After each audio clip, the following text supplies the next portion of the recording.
we'll start, Dan. Just tell us a bit about LC, its people and the proposition, really. Okay. Well, 27 years ago, we started out as the insolvency department of a regional accounting practice. It's actually 27 years on Sunday since I started. So yeah, restructuring insolvency at its core. We've done that for a long time. It's a multidisciplinary professional service business, advising SMEs in the main and their advisors. So yeah, we're there really to solve problems and resolve issues for business owners and their advisors really. And we just try and do it in a pretty honest way and be straightforward with it. So yeah, keep it simple. Spot on. So the other day, I nearly spilt my tea because I read this great grand plan, 50 mil revenue, etc. So talk us through that. Any business or anything that you're doing in life, you could do with a plan. We kind of sat down and looked at what the art of the possible was and what we thought we could achieve in the business. And I put down on a piece of paper where we thought certain regions and certain divisions might get to, and that was a number that we kept coming back to. And look, it's not about if we don't get there, it's a disaster. But you've got to try. And I think if you don't have a target and you don't know what good looks like, a bit like the advice that we give to business owners, we'll say to people, won't we? What does good look like for you? So we've kind of done that in our own business and gone, well, what does good look like? Let's rewind, not you, but let's us rewind 9 months. Yeah. Talk about investment and I suppose how that conversation started, really. Well, pre-pandemic, pre-COVID, we looked at what we could do with the business. We looked at how we could create this platform and build there. And we wanted to create opportunity for people within the business. And we felt if we probably needed some support to do that. And I think you've got to be honest with yourself and go, well, could we do it all ourselves? Possibly, maybe. Or could we do it with some other people backing us and bringing some different ideas to the table? So I had a conversation in January 20 with Simon Lord. And then clearly COVID came in the March and we just shelved that because we just want to protect what we've got. And then we kind of went through to the end of that year and we kind of started discussions again. We had a couple of unsolicited approaches during COVID, which they weren't the right thing for the business. We didn't feel. And then we started up with these people who we know. And I think in business, you do good business with people you get along with and you trust. And that was kind of the starting point. And then fast forward to August 21 and we did the deal. And actually, whilst it started off with Simon Lord and Mike Fletcher of Verete, we then partnered up with Savella, which is Andrew Tinkler and Ben Waywell's investment vehicle.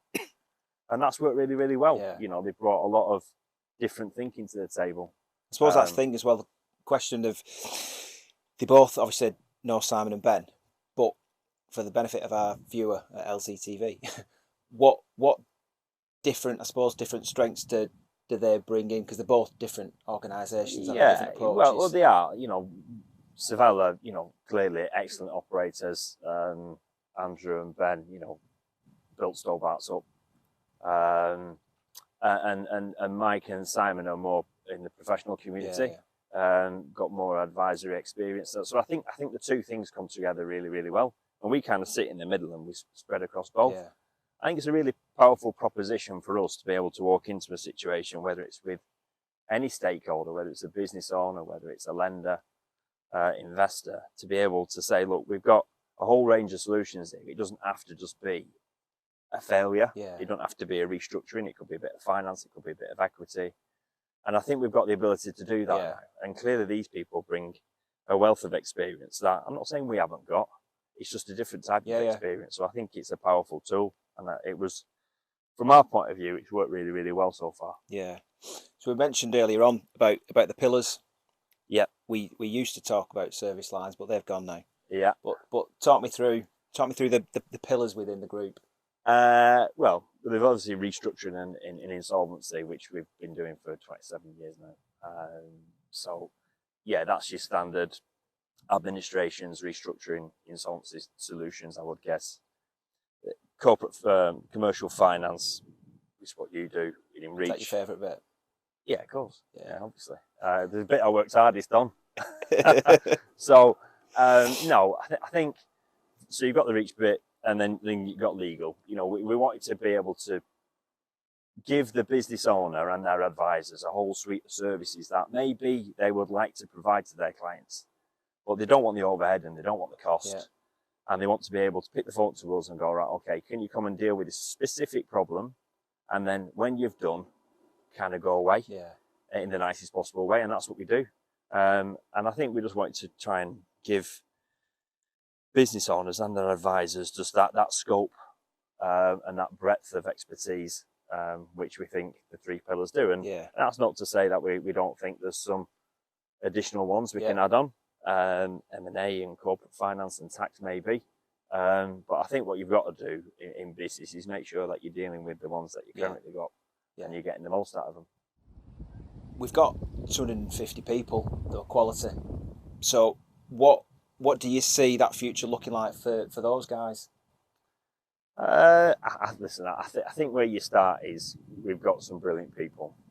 And if there is a role to be done in the business, you should always, and we try and do this, you look internally first.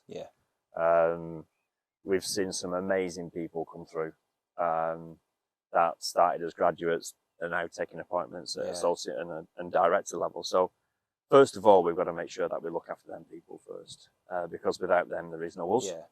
But, you know, we've got to be realistic, and if we want to grow, then we're probably going to have to add some scale onto that, and that is going to include bringing some people from external businesses too.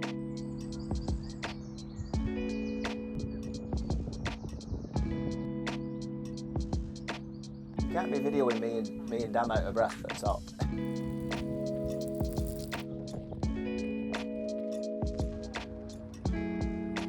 There you go. Give her a break. So the platform that we've got at Leonard Curtis can't be easily replicated, and not many people have got what we've got. I stole that one from Simon Law. How do you see the group delivering this plan over the next 3 years? Well, being focused, and I think I've said it recently, you've got to apply some basic principles, I think. So we've got to be confident. We've got to believe in what we already do. You know, we're not, the way the group grows in the next couple of years is that we're not doing anything that we've not really done before, if at all. So you've got to be confident enough to give it a go and believe in your ability. You've got to be committed, so you've got to want to do it. And the conversations that we have around the business are all about, you know, this has to be your plan. You have to be committed to it. It's no point being my plan or anyone else's plan. This is about our plan. And then you've got to be consistent, and I mean boringly consistent. Because once, twice, 3 times is really never enough. So I guess it's a fairly long-winded answer to your question, but if you apply those 3 principles and we're super focused, then anything's achievable, really. And I know you're dead proud of all the people, everything that the group's achieved, but what do you see as the most rewarding bit of the job for you? The people. The difference that you make. You know, we've helped shape people's careers here, and we have an impact on their life. You know, we all spend a lot of time in work, so you as well to make it enjoyable. You know, it's like we say, if you're going to be a friend, you may as well be a good one. And so I think that the proud thing for me is seeing people talk about this business with some passion, and seeing people have come into this business and they've achieved whatever they want, and if that's just to come and do a job, that's absolutely fine. And if it's to come and pass exams and develop and progress their careers, and you just want people to go home and speak to the loved ones and the family and say, I'm really happy to be there and I'm proud to be part of it. So I'm proud when other people are proud. So manager of LC United, cup final, last minute of extra time, we've got a penalty. Who do you want to step up for it and why? my player manager. You can be if you want. Sub yourself. Spot on. That'll do.